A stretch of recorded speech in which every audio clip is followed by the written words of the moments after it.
এই দুশ্চিন্তা, পেরেশানি, মারাত্মক পেরেশানি থেকে মুক্তি পাওয়ার জন্য বিষ্ণু ইসলাম দুটো দোয়া পড়তেন। কয়টা?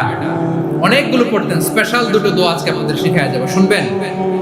বিষ্ণু ইসলাম যখন খুব বিপদে পড়তেন, দুশ্চিন্তা ওনাকে ঘিরে ধরতো, উনি পড়তেন ইয়া হাইয়্যু ইয়া কাইয়্যুম বিরহমাতিকা আস্তাগীথ, ইয়া হাইয়্যু ইয়া কাইয়্যুম বিরহমাতিকা আস্তাগীথ, ইয়া হাইয়্যু ইয়া কাইয়্যুম, হে শাশ্বত অবিনশ্বর, হে চিরঞ্জীব, বিরহমাতিকা আস্তাগীথ, তোমার রহমতের উসিলায় তোমার কাছে ফরিয়াদ করি। এটা পড়তেন। আবার আরেক বর্ণনায় এসেছে ইয়া হাইয়্যু ইয়া কাইয়্যুম বিরহমাতিকা আস্তাগীথ আসলিহ লি শা'নি কুল্লাহু ওয়া লা তাকিলনি ইলা নাফসি তারফাতা আইন। আসলিহ লি শা'নি কুল্লাহ, আল্লাহ আমার সবকিছু আপনি সেটেল করে দেন। আমাদের সব ঝামেলা সেটেল করে দিতে পারে কে? আমরা তো সেটেলমেন্টের জন্য এসপি সাহেবের কাছে যাই, ডিসি সাহেবের কাছে যাই, অমুক ভাইয়ের কাছে যাই, তমুক ভাইয়ের কাছে যাই। এই দোয়া পড়লে আরশের উপর থেকে আপনার ম্যাটার সেটেল করে দিবে কে? তাহলে পড়বেন ইয়া হাইয়্যু, হে চিরঞ্জীব। হাইয়্যু মানে চিরঞ্জীব, যিনি চিরকাল বেঁচে থাকবেন, মরবেন না। আল্লাহ মরবেন? তার কোনো লয় আছে? ক্ষয় আছে? সূরা আর-রহমানে আল্লাহ বললেন কুল্লু মান আলাইহা ফানি ওয়া ইয়াবকা ওয়াজহু রাব্বিকা যুল জালালি ওয়াল ইকরাম ফাবিআইয়ি আলাই রাব্বিকুমা তুকাযযিবান। জমিনে যা আছে সব ফান, ভ্যানিশ হয়ে যাবে, নিশ্চিহ্ন হয়ে যাবে, শেষ হয়ে যাবে, সব বিলুপ্ত হয়ে যাবে, একজন ছাড়া। জোরে বলেন তিনি কে? ইয়া হাইয়্যু। আমার সাথে আওয়াজ করে পড়েন ইয়া হাইয়্যু ইয়া কাইয়্যুম ইয়া হাইয়্যু ইয়া কাইয়্যুম বিরহমাতিকা আস্তাগীথ আসলিহ লি শা'নি কুল্লা ওয়া লা তাকিলনি ইলা নাফসি তারফাতা আইন। এভাবে দোয়া করলে আপনাকে বিপদ মুক্ত করবে কে? এই দোয়াটা কেন পছন্দ আল্লাহর কাছে? কারণ এখানে আল্লাহর দুইটা সুন্দর নাম আছে, গুণবাচক নাম, আল হাই, আল কাইয়্যুম। এই দুটো নাম আছে এখানে। আবার এই দুইটা আয়াতুল কুরসির অংশ। আয়াতুল কুরসির শুরু তো এটা আছে না নাই? হ্যাঁ, আছে না নাই? 3 নাম্বার কারণ এটা ইসমে আযম। কোন দোয়াটা ইসমে আযম? যে দোয়া ওসিলায় দোয়া করলে আল্লাহ দোয়া ফেরায় না। অনেকগুলো মত আছে, সবচেয়ে ভ্যালিড মত হচ্ছে এটা, ইয়া হাইয়্যু ইয়া কাইয়্যুম। এর ওসিলা দিয়ে দোয়া করলে দোয়া কবুল করে কে? 2 নম্বরে বিশ্বনবী মারাত্মক বিপদে পড়লে আরেকটা দোয়া পড়তেন, আল্লাহুম্মা ইন্নী আবদুক। আগে দোয়াটা পড়ি, শুনেন। আল্লাহুম্মা ইন্নী আবদুক ওয়া ইবনু আবদিক ওয়া ইবনু আমাতিক নাসিয়াতি বিয়াদিক মাদিন ফিয়া হুকমুক আদলুন ফিয়া কাদাউক আসআলুকা বিকুল্লি ইসমিন হুয়া লাক সাম্মাইতা বিহি নাফসাক আও আনসালতাহু ফি কিতাবিক আও আল্লামতাহু আহাদাম মিন খালকিক أو استأثرت به في علم الغيب عندك أن تجعل القرآن ربيع قلبي ونور صدري وجلاء حزني وذهاب همي। سبحان الله পড়েন। বিশ্বনবী বলতেন আল্লাহুম্মা ইন্নী আবদুক, ও আল্লাহ আমি আপনার গোলাম, ওয়া ইবনু আবদিক, গোলামের ঘরের গোলাম, ওয়া ইবনু আমাতিক, বাদীর ঘরের গোলাম। মানে আল্লাহ আমি আপনার গোলাম। আমার বাবা আব্দুল্লাহ ছিল আপনার গোলাম, আমার মা আমিনা ছিল আপনার বাদী। মানে আমরা গোলাম বংশের, সব গোলাম। নিজের এর চেয়ে আর ছোট করে আল্লাহর কাছে উপস্থাপন করা যায় আমার ভাইরা? কথা কি বুঝতেছেন? নিজেকে এর চাইতে ছোট, নগণ্য আর তুচ্ছ করে আল্লাহর সাথে প্রেজেন্ট করা যায়? বিশ্বনবী বললেন ও আল্লাহ আমি আপনার গোলাম, গোলামের ঘরের গোলাম, দাসীর ঘরের গোলাম, নাসিয়াতি বিয়াদিক, আমার মাথার চুলের ছুটি আপনার হাতের মুঠোয়। আপনি ডানে টান দিলে আমি ডানে যেতে বাধ্য, আপনি বাঁয়ে টান দিলে বাঁয়ে যেতে বাধ্য। সুবহানাল্লাহ বলেন। বিশ্বনবী বললেন আল্লাহ আমার মাথার চুলের ঝুঁটি আপনার হাতের মুঠোয়। আচ্ছা, এইভাবে কাকে ধরা হয়? যে খুব ছোট, ঠিক কি না? নিজেকে কত ছোট করলেন বিশ্বনবী। ও আল্লাহ আমার মাথার চুলের ঝুঁটি আপনার হাতের মুঠোয়, আপনি ডানে টানলে আমি ডানে যাব, বাঁয়ে টানলে বাঁয়ে যাব।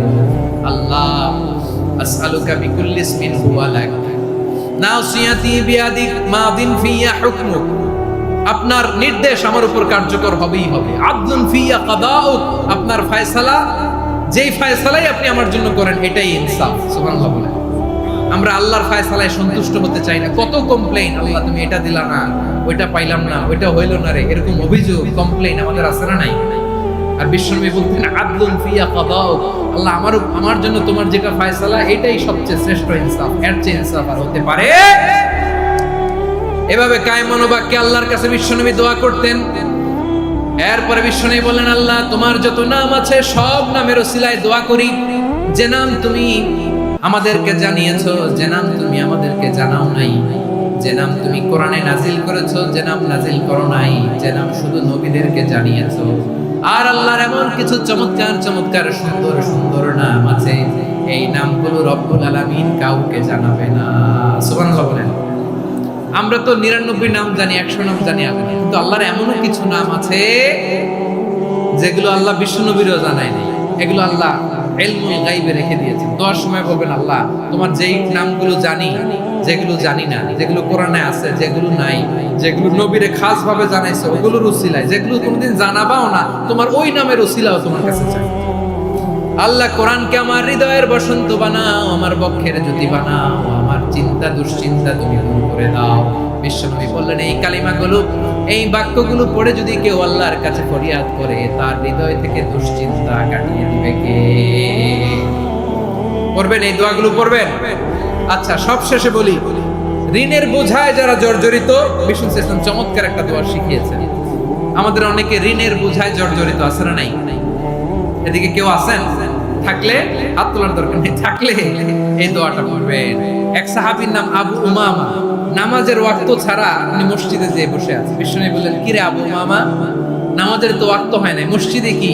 সাহাবী বলে, হুমুমুন লাজিমাতনি ওয়া দুয়ুন, নবী গো ঋণের বোঝায় এমন টেনশনে আছি, ঘরে থাকতে পারলাম না, মসজিদে চলে আসছি। বিষ্ণু বললেন, আমি কি তোমার এমন একটা দোয়া শিখাবো যেটা বললে আল্লাহ তাআলা তোমার ঋণের বোঝা হালকা করে দিবেন?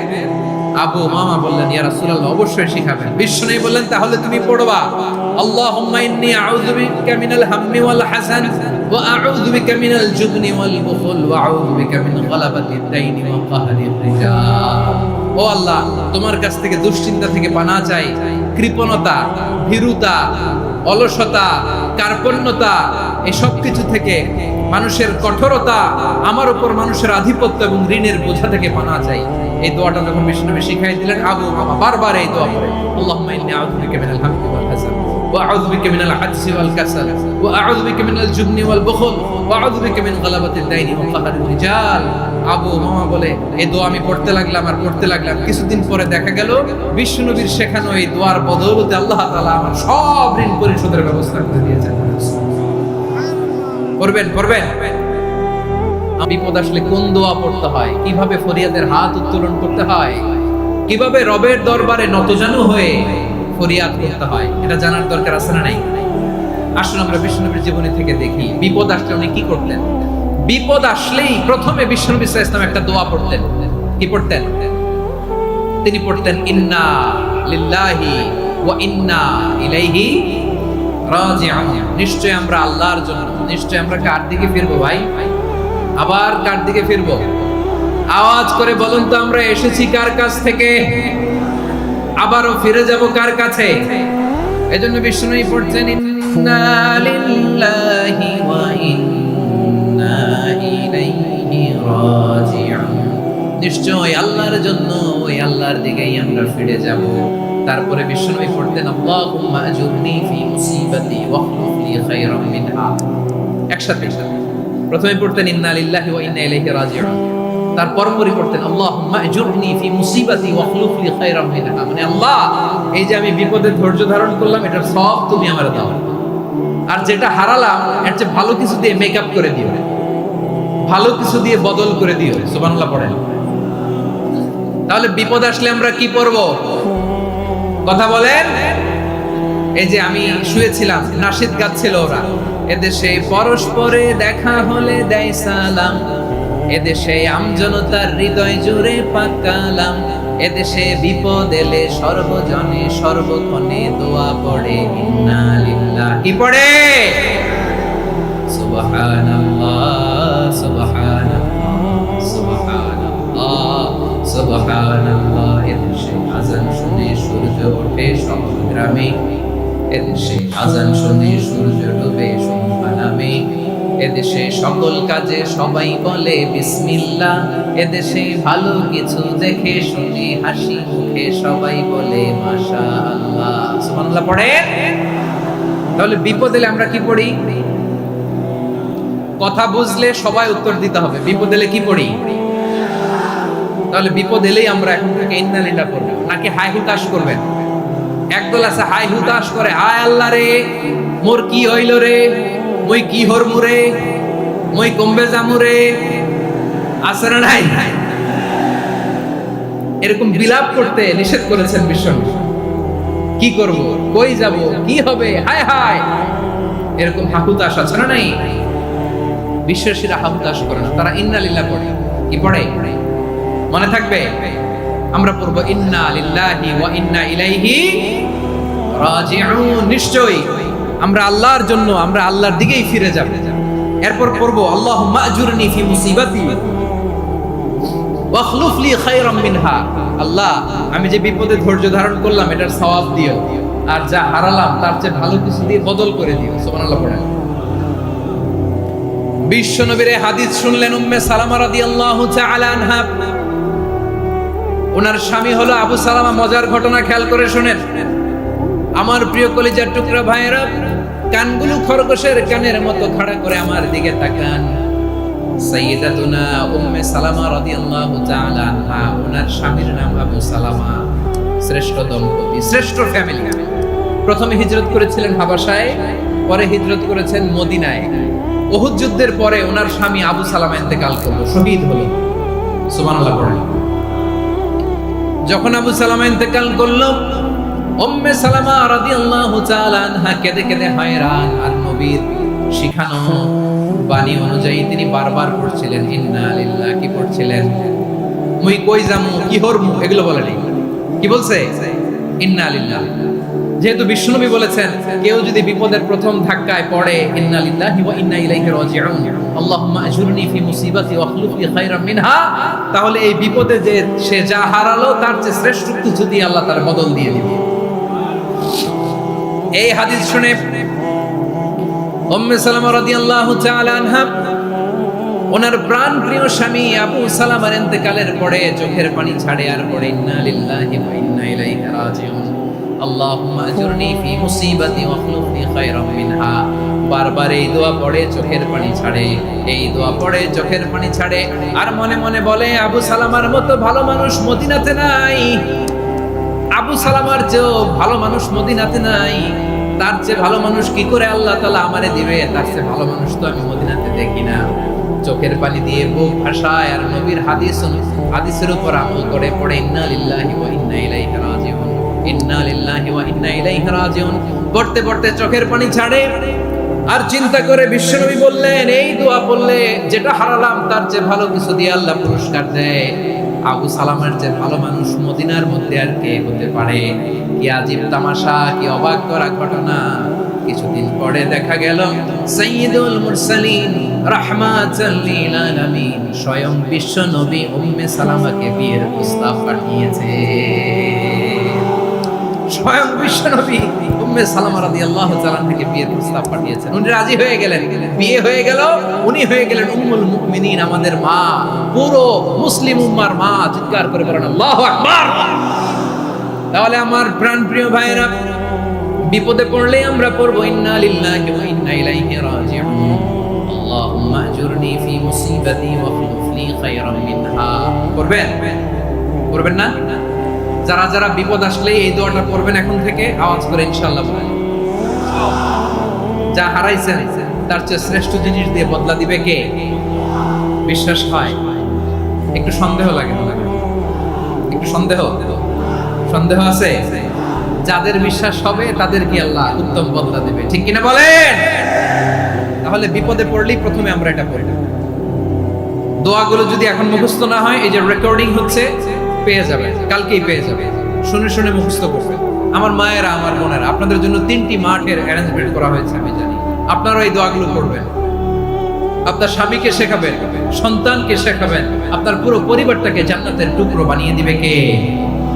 তাহলে বিপদ আসলে প্রথমে কি পড়তে হবে এটা জেনে গেলাম। এরপরে বিপদ আসলে নিজেকে কি করে আল্লাহর কাছে সঁপে দিতে হয় এটাও জানার দরকার আছে না নাই? বিপদে প্রথমে ইন্নালিল্লাহ করলাম, ধৈর্য ধারণ করলাম, বিপদ থেকে উদ্ধারের সর্বোচ্চ চেষ্টা করলাম। আমার কাজ যখন শেষ তখন আমি আমার এই বিষয়টা আল্লাহর কাছে সঁপে দিব। কার কাছে সুপর্দ করব? কার কাছে? বিপদে বললে কেমন করে নিজেকে আল্লাহর কাছে সঁপে দিতে হয় আসুন সাইয়েদনা ইব্রাহিম আলাইহিস সালামের জীবনী থেকে জানি। আল্লাহর খলিল ইব্রাহিম আলাইহিস সালাম আমাদের মতো সমাজ ব্যবস্থা পায় নাই। আমরা জন্মের পরে আমাদের কানের ভেতরে আযান দিয়েছে কে? একামত দিয়েছে কে? আমাদের বাপ দাদারা আমাদের কানে আযান দিয়েছে কি? দেয় নাই। এনভায়রনমেন্ট পেয়েছেন আমাদের ইব্রাহিম খলিল, উনিও কি এরকম পেয়েছিলেন? হ্যাঁ, উনি জন্মের পর পরে ওনার কানে আযান দিয়েছে কেউ? আমার প্রিয় ভাইরা, আগা গোড়া একটা শিরকি পরিবেশ উনি জন্মগ্রহণ করেছেন। উনি ছাড়া ওই তল্লাটে একজনও আল্লাহর উপর বিশ্বাসী না। কল্পনা করতে পারেন? গোটা তল্লাটে গোটা দেশে বিশ্বাসী মুমিন আল্লাহর উপর বিশ্বাস স্থাপনকারী কয়জন? সবাই বলেন কয়জন? বাকি সব মুশরিক। বাকি সব মুশরিক নিজের সাথে নিজে সত্য বোঝাপড়া করে, অ্যানালজি করে, সেলফ কনভারসেশন করে উনি মহা সত্যের সন্ধান পেয়েছে। উনি আকাশের তারা দেখে ভাবে মনে হয় এটাই আমার খোদা, পরে দেখে তারা নাই, মনে মনে বলে না তাইলে এটা না। আবার চাঁদ দেখে বলে চাঁদটা বড় মায়া লাগে, মনে হয় এটাই আমার রব, পরে দেখে চাঁদও নাই, কয় না এটা না। এরপরে দ্বীপ প্রহরের জলজলে সূর্যটা খা খা করে গোটা পৃথিবীটারে রৌদ্র দিয়ে তাতিয়ে রাখে। তিনি ভাবলেন মনে হয় এটাই আমার রব, কারণ এটাই তো সবচেয়ে বড়। কিন্তু বিকেল বেলা ওই সূর্যটাও যখন চলে যায়, সাইয়েদনা ইব্রাহিম বলে না এটাও তো নাই, আমার খোদা যদি আমারে ছেড়ে চলে যায়, বিপদে পড়লে আমারে উদ্ধার করবে কে? এভাবে নিজের সাথে অ্যানালজি, সেলফ কনভারসেশন করতে করতে করতে তিনি মহা সত্যের সন্ধান পেয়েছেন। সুবহানাল্লাহ। সব শেষে তিনি ডিসিশন নিয়ে ঘোষণা দিলেন, ইন্নী ওয়াজ্জাহাতু ওয়াজহিয়া লিল্লাযী ফাতারাস সামাওয়াতি ওয়াল আরদা হানিফান ওয়া মা আনা মিনাল মুশরিকিন। নিশ্চয় আমি এমন সত্তার দিকে মনোনিবেশ করলাম, মুখাপেক্ষী হলাম, যিনি আকাশ বানিয়েছেন, জমিন বানিয়েছেন, আমি মুশরিক নই। সুবহানাল্লাহ। পারতেন, আপনি পারতেন? কেউ নাই, লক্ষ লক্ষ মুশরিক, আপনি একা। ওনার মতো এরকম বিচক্ষণতা দিয়ে আল্লাহরে খুঁজে পাইতে পারতেন আপনি? কি নবী ছিলেন, আল্লাহকে খুঁজে পেয়েছে। যখন আল্লাহর ইবাদত শুরু করলো, এই কথা ছড়ায় পড়লো চারদিকে। নমরুদ সাইয়েদনা ইব্রাহিমকে ডেকে পাঠালেন। নমরুদ বলে, ইব্রাহিম তুমি নাকি মূর্তির পূজা না করে কোন নতুন রবের ইবাদত করো, কে তোমার রব? সাইয়েদনা ইব্রাহিম বললেন, রব্বি আল্লাযী ইউহয়ী ওয়া ইউমীত, আমি এমন রবের ইবাদত করি যিনি জীবন দেন, যিনি মৃত্যু দেন। নমরুদ বলে, তাই নাকি? তোমার রব জীবন দেয়, মৃত্যু দেয়, আর এটা তো আমি দেই। আমিও তো জীবন দেই, আমিও তো মৃত্যু দেই। সাইয়েদনা ইব্রাহিম বললেন, কেমন করে তুমি জীবন দাও, মৃত্যু দাও, একটু দেখাও তো। নমরুদ জেলখানা থেকে দুজন কয়েদিকে ডেকে আনলো। কয়েদি এনে অর্ডার করলো, একটাকে এখনই শিরোচ্ছেদ, হেড অফ, ডেথ পেনাল্টি, মৃত্যুদণ্ড দেয়া হবে, ফিনকি দিয়ে রক্ত বের হবে। নমরুদ বলে, দেখো দুজনকে ধরে আনলাম, একজন কয়েদিকে দিলাম ডেথ পেনাল্টি, মৃত্যুদণ্ড, ওরে মৃত্যু দিলাম। আরেকজন যে দাঁড়িয়ে আছে, চাইলে ওরেও আমি মৃত্যুদণ্ড দিতে পারি, কিন্তু না, ওরে আমি দিব না, ওরে আমি বাঁচায় দিলাম, ছেড়ে দিলাম, মানে জীবন দিলাম। দেখো ইব্রাহিম, তোমার চোখের সামনে একজনকে মৃত্যু দিলাম, আর একজনকে জীবন দিলাম। আপাত দৃষ্টিতে তাই তো, একজনরে তো জীবন দিল, আরেকজনরে মৃত্যু দিল। সাইয়েদনা ইব্রাহিম এবার বিপাকে পড়ে গেলেন। কিন্তু এক একজন নবীকে আল্লাহ এমন উইজডম বিচক্ষণতা দিয়ে এই জমিনে পাঠিয়েছেন, মুহূর্তের মধ্যে আল্লাহর খলিল ইব্রাহিম বললেন, ফাইন্নাল্লাহা ইয়াতি বিশ-শামসি মিনাল মাশরিকি ফাতি বিহা মিনাল মাগরিব ফাবুহিতাল্লাযী কাফার। আল্লাহর খলিল ইব্রাহিম বললেন, নমরুদ বুঝলাম তুমি জীবন দাও, মৃত্যু দাও, দেখলাম, কিন্তু আমার রব, আমার আল্লাহ প্রতিদিন সকালবেলা উষা লগ্নে ওই পূর্ব দিগন্ত থেকে সূর্যটাকে উদিত করেন, সাঁঝের বেলা, বিকেল বেলা, গধূলি লগ্নে, সন্ধ্যা বেলা ওই দ্বিপ্রহরের জল জলে সূর্যটাকে পশ্চিম দিগন্তে ডুবিয়ে দেন। মানে সকালবেলা পূর্ব দিক থেকে উদিত করা সূর্যটাকে পশ্চিম দিকে বিকেলে তিনি ডুবিয়ে দেন। তুমি যদি পারো ওই সূর্যটাকে পশ্চিম দিক থেকে উদিত করে পূর্ব দিকে ডুবিয়ে দাও। সুবহানাল্লাহ পড়বেন না? দেখেন, ইনস্ট্যান্ট ইন্টেলেক্ট, মুহূর্তে বিচক্ষণতা, উইজডম কাকে বলে? নমরুদ পারবে? নমরুদের বাপ পারবে? ওর দাদা, ওর 14 গোষ্ঠী, গোটা বিশ্বের সব ক্ষমতা তো রাষ্ট্রনায়করা একসাথে হতে পারবে? বা বুহিতাল্লাযী কাফার পারে নাই, ব্যর্থ হয়েছে। এবার তেলে বেগুনে জ্বলে উঠেছে, রেগে মেগে আগুন বলে ফালকুহু ফিল জাহিম। ওর সাথে তর্ক নাই, না পেরে এবার এটারে আগুনে ফেলা।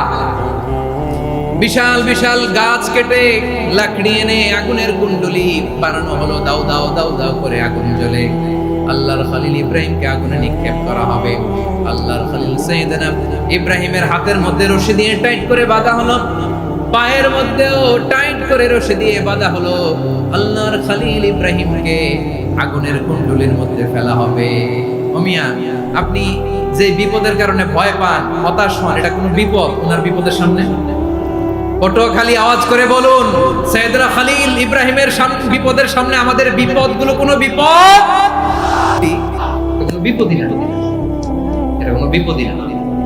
হাত পা বেঁধে টাইট করে নিক্ষেপ করা হবে, সিম্পলি ফেলা যাবে না, কারণ দাও দাও করে দ্য ব্লেজিং ফায়ার, এমন আগুনের কুণ্ডলি কাছে যাওয়া যায় না, আগুনের উত্তাপে নিক্ষেপ করা হবে। হাতে রশি বেঁধে, পায়ে রশি বেঁধে আল্লাহর খলিল ইব্রাহিম আলাইহিস সালামকে আগুনের মধ্যে নিক্ষেপ করা হবে। এটার বলে অগ্নি পরীক্ষা। উনি অগ্নি পরীক্ষার সম্মুখীন হয়েছে, এজন্য কঠিন পরীক্ষাকে আমরা অগ্নি পরীক্ষার সাথে তুলনা করি, ঠিক কিনা? সাইয়েদনা জিবরাইল এসে বললেন, ও আল্লাহর খলিল, ওরা তো আপনার হাতও বেঁধে ফেললো, পাও বেঁধে ফেললো, নড়াচড়ার সুযোগ নাই, বলেন আমি জিবরিল ফেরেশতা আপনার জন্য কি করতে পারি? আল্লাহর খলিল ইব্রাহিম বলেন, ও জিবরাইল, তোমার কাছে আমার কোনো চাওয়া পাওয়া নাই। সুবহানাল্লাহ বলেন, তোমার কাছে বলার কিছু নাই, তোমার সাহায্যের আমার দরকার নাই। সাইয়েদনা ইব্রাহিম আলাইহিস সালামকে হাতে পায়ে রশি বেঁধে, হাত পা বাঁধা অবস্থায় জ্বলন্ত অগ্নিকুণ্ডে যখন নমরুদের দলবল নিক্ষেপ করবে, আল্লাহর খলিল কিভাবে নিজেকে আল্লাহর কাছে সঁপে দিয়েছেন, পটুয়াখালীর ভাইরা খেয়াল করে শুনুন। হাত পা বেঁধে আল্লাহর খলিলকে যখন নিক্ষেপ করা হবে, তিনি মুখ ফুটে বলে ফেললেন, হাসবুনাল্লাহু ওয়া নি'মাল ওয়াকিল। হাসবুনাল্লাহু ওয়া নি'মাল ওয়াকিল, আমার জন্য আল্লাহই যথেষ্ট, আমার জন্য আল্লাহই যথেষ্ট। তিনি আমার সবচেয়ে বড় গার্ডিয়ান, তিনি আমার সবচেয়ে বড় অভিভাবক। জিবরাইলের সাহায্যে অফারকে ফিরিয়ে দিলেন, দুনিয়ার বুকে কারো কাছে কিছু বলেন নাই, মুখ ফুটে বলেছেন হাসবুনাল্লাহ। ও আমার পটুয়াখালীর প্রাণের ভাইয়েরা, খেয়াল রাখবেন, কোন বান্দা তার হাতে থাকা সব চেষ্টাটুকু করার পরে মুখ ফসকে মুখ দিয়ে যখন বলে ফেলে হাসবুনাল্লাহ, বান্দা যখন হাসবুনাল্লাহ বলে ফেলে, ওই ব্যাপারটা ডিল করার দায়িত্ব স্বয়ং আল্লাহ আরশের উপর থেকে নিয়ে নেয়। আপনি যখন বলে ফেলবেন হাসবুনাল্লাহ, এটা ডিলিং করবে কে তখন? চিল্লায় বলেন না, তিনি কে? বান্দা তার সাধ্যের সবটুকু চেষ্টার পরে নতজানু হয়ে যখন বলবে হাসবুনাল্লাহ, আল্লাহ তুমি আমার জন্য যথেষ্ট, নি'মাল ওয়াকিল, তুমি আমার শ্রেষ্ঠ অভিভাবক, তখন তার কি দরকার না দরকার এটা ডিল করে স্বয়ং আল্লাহ। নিক্ষেপ করা হলো সাইয়েদনা ইব্রাহিমকে অগ্নিকুণ্ডলিতে। হাজার হাজার মানুষের দৃশ্য দেখার জন্য জড়ো হয়েছে এরকম বিশাল ময়দানে। কিন্তু কি অবাক করা ঘটনা, সবাই ভয় পাচ্ছিল, না জানে কি হয়ে যায়। আল্লাহর খলিলকে যখন আগুনের কুণ্ডলিতে নিক্ষেপ করা হয়, আল্লাহর খলিল ইব্রাহিম আগুনের কুণ্ডলির মধ্যে বসে বসে মানুষগুলোর দিকে তাকিয়ে হাসতে শুরু করে দেয়। কারণ আকাশ থেকে রব্বুল আলামিন স্পেশাল ভার্ডিক্ট নাজিল করেছেন, স্পেশাল হুকুম জারি করেছেন, কুল্লা ইয়া নারুকুনি বারদান ওয়া সালামান আলা ইব্রাহিম। ও আগুন, খবরদার, সৃষ্টির শুরু থেকে তোকে একটা ধর্ম আমি বাতলে দিয়েছিলাম, তোর ধর্ম, আগুনের ধর্ম হলো যা পাবে জ্বালিয়ে সারখার করবে। আল্লাহ বলল, আগুন তোর ধর্ম দিয়েছিলাম, তুই সব জ্বালিয়ে পুড়িয়ে ছারখার করে দিবি, কিন্তু ক্ষণিকের জন্য আমি তোর জ্বালিয়ে দেওয়ার ক্ষমতাটাকে কেড়ে নিলাম, জ্বালিয়ে ভস্ম করে দেওয়ার ক্ষমতা আমি কেড়ে নিলাম। কুনি বারদান, ঠান্ডা হয়ে যায়, কিন্তু এত বেশি ঠান্ডা হবি না আবার আমার ইব্রাহিমের জন্য সর্দি লেগে না। সুবহানাল্লাহ, এত আস্তে বললে হবে? কুনি বারদান, বারদ মানে বরফ, ঠান্ডা। ঠান্ডা হোক, কিন্তু এত ঠান্ডা হবি না যাতে আমার ইব্রাহিমের কষ্ট হয়। আগুন বলে, আল্লাহ একবার বললাম ঠান্ডা হও, আবার বলো এত ঠান্ডা হবি না যাতে খালিলের সর্দি না লাগে। কেমন ঠান্ডা হব, কেমন এনভায়রনমেন্ট তৈরি করে দেব বলো? আল্লাহ বললেন, সালামান আলা ইব্রাহিম, আমার খলিল, আমার কলিজা, আমার ইব্রাহিমের জন্য তুই জান্নাতের গুলবাগিচা হয়ে যা। ও ভাই, নবী মুসার মতো ঈমান হলে রাস্তা হবে সাগর জলে, নবী ইউসুফের মতো ঈমান হলে একে একে দরজা খোলে। নবী ইব্রাহিমের মতো ঈমান যদি আজও থাকে বিদ্যমান, অগ্নিকুণ্ডে দেখতে পাবে খুবসুরতে ফুলবাগান। কুলনা ইয়া নারু কুনি বারদান ওয়া সালামান আলা ইব্রাহিম। বান্দা যখন মুখ দিয়ে বলে হাসবুনাল্লাহ,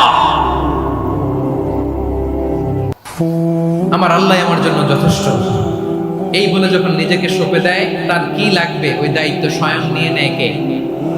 সবাই বলেন, স্বয়ং নিয়ে নেয় কে? তাহলে আমার প্রিয় ভাইরা, বিপদের শুরুতেই আমরা বলবো ইন্না লিল্লাহ। শুরুতে কি বলবো? এরপরে যেই বাক্যটা পড়ে নিজের পরিস্থিতিকে আল্লাহর দরবারে সঁপে দিব, সেটা হচ্ছে হাসবুনাল্লাহ। সেটা কি? বিষ্ণু বলেন, লা ইয়াজালু লিসানুকা রাতাবান মিন যিকরিল্লাহ। সব সময় আল্লাহর স্মরণ দিয়ে, জিকির দিয়ে জিহ্বাটারে সিক্ত রাখো। আর শয়তানু জাসিমুন আলা কলবি ইবনে আদম, শয়তান বনি আদমের কলবে খামচি মেরে বসে থাকে। ফাইদা যাকারাল্লাহ খালাসা, মানুষ যখন আল্লাহর স্মরণ করে জিকির করে, শয়তান দৌড়ে পালায়। ওয়া ইদা গাফালা ওয়াসওয়াসা, যখনই বনি আদম গাফেল হয়, তখনই শয়তান তার হৃদয়ে ওয়াসওয়াসা দেয়। এজন্য বিপদে পড়লে ইন্না লিল্লাহ, নিজের সব টুকুন করার পরে, নিজের রোল প্লে করার পরে নিজেকে আমরা কি বলে সঁপে দিব? সবাই বলেন, সবাই বলতে হবে। আর জোরে বলে, মনে থাকবে? বিপদে পড়লে প্রথমে ইন্না লিল্লাহ, এরপরে নিজেকে যখন সঁপে দিব তখন হাসবুনাল্লাহ। এরপরে কঠিন বিপদ যদি যখন বিশ্বনবী পড়তেন, তখন কি করতেন? এমন বিপদ মাঝে মাঝে হয় না, দেয়ালে পিঠ থেকে যায়, চোখে মুখে অন্ধকার, কি করব দিশা খুঁজে পাই না, এরকম হয় কখনো? হ্যাঁ, আপনাদের হয়? হয় না? তো জান্নাতে আছেন আপনারা। হয় হয় এরকম হয়েছে না যে দেয়ালে পিঠ থেকে গেছে, চোখে মুখে অন্ধকার, ওই যাব, কি করব, বাঁচানোর কেউ না, এরকম হয়েছে কখনো আপনাদের? যদি হয় তাইলে এটার সলিউশন বলবো, না হইলে তো এগুলো করে লাভ নাই। হয় হয় হয় বিশ্বনবী এরকম কঠিন বিপদে পড়েছেন জীবনের কিছু কিছু মুহূর্তে। ওই মুহূর্তে বিশ্বনবী স্পেশাল দুইটা দোয়া পড়তেন। এই দোয়াগুলো আপনাদেরকে জানিয়ে দেয়। বিশ্বনবী বলেন, কঠিনতম বিপদে যখন পড়বা, দেয়ালে পিঠ থেকে যায়, চোখে চোখে অন্ধকার, বাঁচার কোনো উপায় নাই, তখন পড়বা লা ইলাহা ইল্লা আনতা সুবহানাকা ইন্নী কুনতু মিনাল যালিমিন। আল্লাহ, তুমি ছাড়া কোনো ইলাহ নাই, তুমি পবিত্র, নিশ্চয় আমি জালিমদের অন্তর্ভুক্ত। সুবহানাল্লাহ বলেন। এই দোয়া সাইয়েদনা ইউনূস আলাইহিস সালাম পড়েছিলেন যখন মাছের পেটে ছিলেন। কিসের পেটে?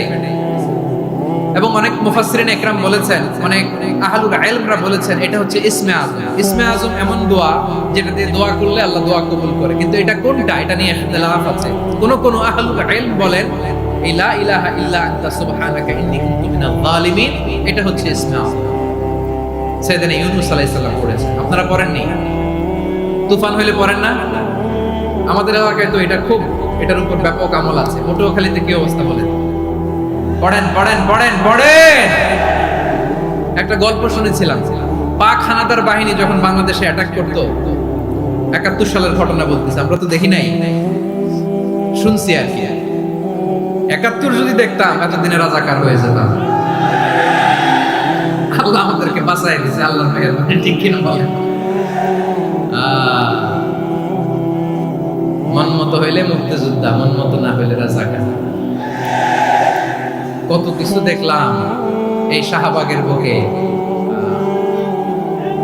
আল্লাহ, 71 সালে দেখি নাই, আমরা শুনেছি পাক হানাদার বাহিনী জিজ্ঞেস করতো মুসলিম না অমুসলিম চেক করার জন্য, বলতো কালেমা বল, কালেমা বাতাও। তো যারা কালেমা বলতে পারতো পাকিস্তানি বাহিনী নাকি ওদেরকে ছেড়ে দিত, শুনেছি। তো একজনকে, এক বাঙালিরে পেয়ে তার মাথার মধ্যে বন্দুকের নল ধরে বলতেছে কালেমা বল সালে, কালেমা বাতা, কালেমা বল। ও ভয়ের চোটে এই দোয়া পড়া শুরু করছে।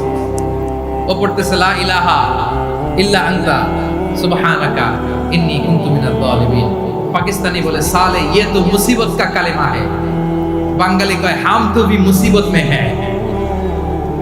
পাকিস্তানি বলে বেটা কোন দোয়া বললি, এটা তো মুসিবতের কালেমা। কয় আমিও তো মুসিবতে আছি, আমার মাথার মধ্যে বন্দুক ধরে তুমি আমার কালেমা জিজ্ঞেস করো, এখন কোনটা কালিমা আর কোনটা কি দোয়া, আমার হুঁশ আছে নাকি? প্রিয় ভাইরা, আসলে এটা দুআউল মুসিবা, বিপদে পড়লে এই দোয়া পড়তে হয়। লা ইলাহা ইল্লা আনতা সুবহানাকা ইন্নী কুনতু মিনাজ জালিমিন। এটা পড়বেন আপনারা। এই দোয়া পড়ে সাইয়েদনা ইউনূস আলাইহিস সালাম মাছের পেট থেকে রক্ষা পেয়েছিলেন। রক্ষা করেছিল কে?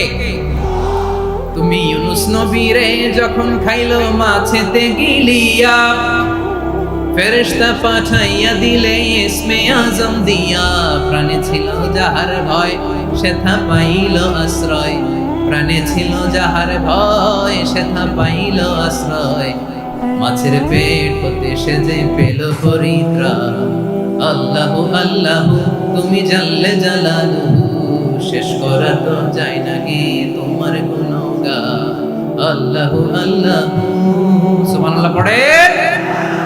লা ইলাহা ইল্লা আনতা সুবহানাকা ইন্নী কুনতু মিনাজ জালিমিন। বিষ্ণু বললেন দেয়ালে পিঠ থেকে গেলে, চোখে মুখে অন্ধকার, বাঁচার কোনো উপায় নাই, তখন এই দোয়াটা করতে হবে।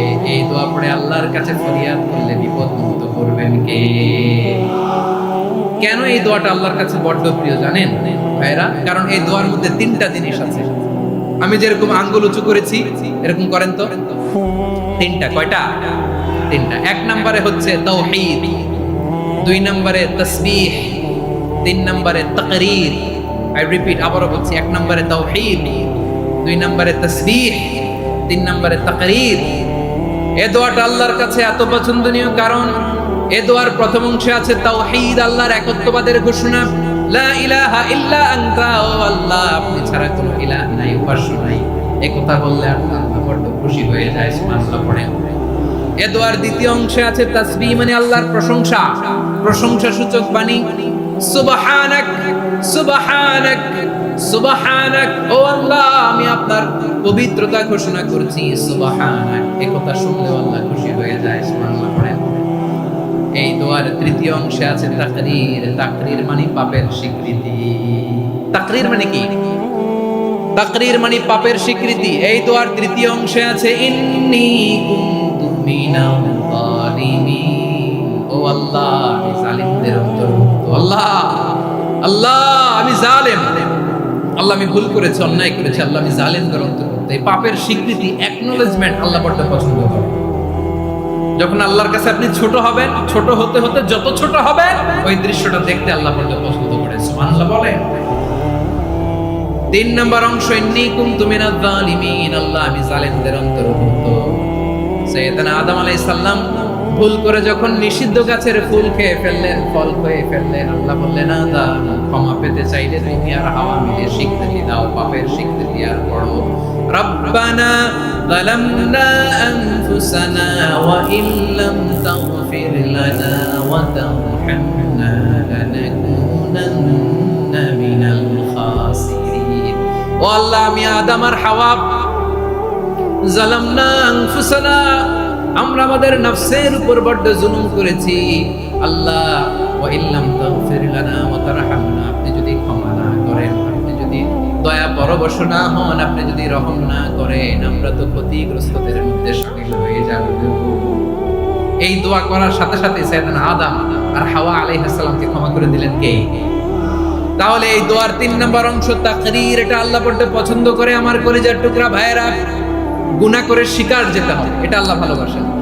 সাইয়েদনা আবু বকর রাদিয়াল্লাহু তাআলা আনহু বিষ্ণু ইসলামকে বললেন, ইয়া রাসূলুল্লাহ আল্লিমনি দুআআন আদউ বিহি ফি সালাতি। নবী হে, আপনি আমার এমন একটা স্পেশাল দোয়া শিখায় দেন যে দোয়াটা আমি নামাজে পড়ব। নবী বললেন, তাহলে তুমি পড়ো, আল্লাহুম্মা ইন্নী যালামতু নাফসি যুলমান কাসীরান ওয়া লা ইয়াগফিরুদ যুনুবা ইল্লা আনতা ফাগফিরলি মাগফিরাতাম মিন ইনদিকা ওয়ারহামনি ইন্নাকা আনতাল গফুরুর রহিম। সুবহানাল্লাহ। সালাম ফিরানোর আগে পড়েন, কথা কয় না, পড়েন। ও আবু বকর, নামাজে যদি দোয়া করতে মনে চায় এই দোয়াটা পড়বা, আল্লাহুম্মা ইন্নী যালামতু নাফসি, আল্লাহ জুলুম করেছি আমার নফসের উপর, যুলমান কাসীরা, অনেক জুলুম, ওয়া লা ইয়াগফিরুদ যুনুবা ইল্লা আনতা, আপনি ছাড়া এই জুলুম, এই পাপ ক্ষমা করার দ্বিতীয় কোনো রব নাই। আছে? আল্লাহ ছাড়া আমাদের গুনাহ আর কে কে ক্ষমা করতে পারে বলেন তো? কে পারে? কে? এজন্য আল্লাহরে বলবেন, আল্লাহ আমি ছাড়া তোমার গোলামের অভাব নাই, ও আমার রব আমি ছাড়া এই জমিনের বুকে তোমার গোলামের অভাব নাই, কিন্তু তুমি ছাড়া তো আমার দ্বিতীয় কোনো রব নাই। পারবেন বলতে? পারবেন? চোখের পানি ছেড়ে আল্লাহরে বলবেন, আল্লাহ তুমি আমার রব, তুমি আমার সব। কি বলবেন? আল্লাহ আমারে রব। সবাই বলুন, আল্লাহ আমারে রব, দমে দমে তনু মনে তারিও রব, আল্লাহ আমারে রব। আল্লাহরে বলেন, আল্লাহ তুমি আমার রব, তুমি আমার সব। আল্লাহ আমি ছাড়া এই জমিনে তোমার গোলামের অভাব নাই, তুমি ছাড়া আমার দ্বিতীয় কোনো রব নাই। একথা বলে চোখের পানি ছেড়ে আল্লাহরে স্বীকৃতি দেন, আল্লাহ আমি পাপী, আল্লাহ জামিনে আমার চেয়ে বড় পাপী আর কেউ নাই। ওযু করে সিজদায় লুটিয়ে পড়ে চোখের পানি ছেড়ে আল্লাহরে পাপের স্বীকৃতি দেন, আল্লাহ এমন কোন জুলুম নাই, গুনাহ নাই আমি করি নাই, সগীরা কবিরা, জেনে না জেনে, ইচ্ছায় অনিচ্ছায়, শিরকি বেদাতি সব গুনাহ করেছি। আল্লাহ আকাশের নিচে জমিনের উপরে আমার চেয়ে বড় গুনাহগার আর কেউ নাই। চোখের পানি ছেড়ে আল্লাহরে বলেন, আল্লাহ আমি ছাড়া তোমার গোলামের অভাব নাই, তুমি ছাড়া আমার দ্বিতীয় কোনো রব নাই, তুমি ছাড়া তো কেউ আমার গুনাহ ক্ষমা করার নাই, তুমি আমার রব, তুমি আমার সব। বলতে পারবেন? এই তাকরীর আমার পটুয়াখালী ভাই, এই স্বীকৃতিটা দেখতে আল্লাহ বড় ভালোবাসে, কারণ আমরা সবাই গুনাহগার, আমরা সবাই কি? বিশ্বনবী বলেন, কুল্লুকুম খাত্তাউন, আ বানি আদম, আমরা সবাই পাপী। সবাই কি? সবাই পাপী। আমরা সবাই পাপী, আপন পাপের বাটখারা দিয়ে অন্যের পাপ মাপি। আমরা যে পাপী এটা ভাবতে মনে চায় না কারণ, খালি অন্যের পাপ দেখি আমরা, এটা ভুল। ওর এই পাপ, ও পাপী, ও জালেম, ও জাহান্নামী, এরকম একটা টেন্ডেন্সি। আমার যে কি হালাত এটার খেয়াল নাই। ও আমার কলিজার টুকরা ভাইয়েরা, মাথাটাকে নিচু করে জীবনের সব গুনার ফেরেশতাগুলো একটা একটা করে স্বীকার করে আল্লাহরে বলেন, আল্লাহ আমি পাপী, আল্লাহ আমার চেয়ে বড় পাপী এই দুনিয়াতে কেউ নাই, আকাশের নিচে জমিনের উপরে আমার চেয়ে বড় পাপী কেউ নাই। একটা একটা করে আল্লাহ স্বীকার করি আমি পাপী, সব পাপের স্বীকৃতি দিলাম। পৃথিবী না জান আমি তো জানি, আমি কি পাপ করেছি, হায় আমার পাপের করলে বিচার, বাঁচার আমার নাই উপায়। দয়াময় তুমি মাফ করো আমায়, মাফ করো। আল্লাহ তাআলা যদি দয়া করে আমাদেরকে মাফ না করে, আমাদের বাঁচার কোনো উপায় নাই। আপনি কি ভেবেছেন আপনার নামাজ দিয়ে আপনি জান্নাতে যাবেন? আপনি তাহাজ্জুদ গুজার, সেজদা দিতে দিতে কপালে দাগ ফেলেছেন, এটা আপনারা জান্নাতে নেবে না। আপনি এলাকার সবচেয়ে বড় হাতেম তাই দানশীল, এই দানের ভরসায় বসে আছেন, কুশিল কালো ভাব। আমাদের নামাজ, আমাদের রোজা, আমাদের ইবাদত, এগুলো কি মিজানের পাল্লায় উঠালে কোনো ওজনই হবে না। তবে আমাদের একটা কৌশল জানা আছে, আমরা আল্লাহর রহমতের ভিখারি। আমরা সেদিন আগেই গুনার স্বীকৃতি দিয়ে দেব। আমরা বলবো, আল্লাহ তুমি প্রশ্ন করার আগে তোমার একটা কথা বলি, আমারে কিছু জিজ্ঞেস করো না, আমি সব করেছি। এমন কোন পাপ নাই যে পাপ আমারে দিয়ে হয় নাই। তোমার রহমত দিয়ে তুমি জান্নাতে পাঠাবা, তোমার দয়ায় জান্নাতে যেতে চাই, আমল দিয়ে না। পারবেন বলতে? কিয়ামতের দিন আমরা বলবো, আল্লাহ আমার আমল দিয়ে জান্নাত চাই না, আমি তোমার দয়া দিয়ে জান্নাত চাই। তোমার দয়া ছাড়া আমার কোনো উপায় নাই। কারণ আল্লাহ যদি বিচার করে, বাঁচার কারো উপায় নাই। আল্লাহ যদি বলে ফেলেন তুই এটা করলি কেন, ওখানে গেলি কেন, কোরআনে 1000 বার নিষেধ করলাম তারপরেও এই পাপে জড়ালি কেন, এরকম প্রশ্ন ছুড়ে দিলে আমার উত্তর আছে? বাঁচার কোনো উপায় আছে? রোজ হাসরে হে আল্লাহ আমার করুণা বিচার, করুণা বিচার, বিচার চাহি না তব দয়া চাহি, এ গুনাহগার করুণা বিচার। আপনার আমল দিয়ে জান্নাতে যাবেন? কি দিয়ে যাবেন? আল্লাহর দয়া দিয়ে। আল্লাহর রহম আর দয়া ছাড়া কেউ জান্নাতের চেহারাও দেখতে পাবে না।